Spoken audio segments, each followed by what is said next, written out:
play a guy who he works for the MTA.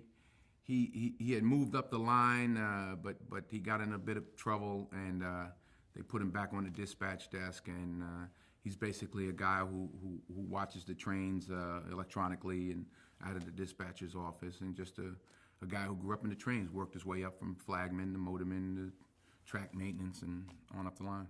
I grew up in New York. I took the train almost every day as a young adult and an adult.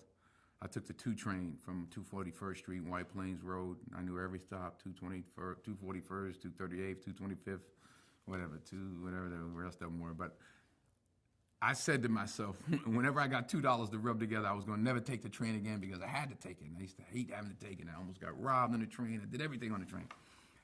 And now for the last 4 months, not only have I been in the train, I've been in between stations, which was kind of interesting and fascinating. You know, I'd actually been between stations as a child, but you didn't hear me say that.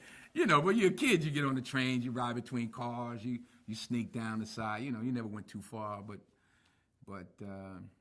so it was interesting after all these years, 30 years later, whatever it is, to be on the subway. I mean, I've been in the subway the last 4 months. He's a good bad guy. He's a nut.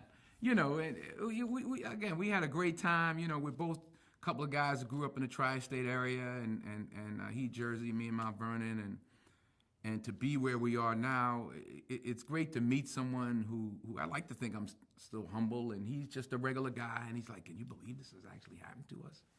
You know, and I just had a great time working with him. I loved working with Tony. You know, he's the best. He's a good heart. Obviously, his brother said he's the most technically advanced of any filmmaker. Ridley said that's out there. I mean, he knows all the tricks. He knows every shot. He knows. So I learn a lot from him as a budding filmmaker. I like watching how he puts things together, and he's a decent man, and he works harder than anybody. And so, you know, whenever he calls, I come running.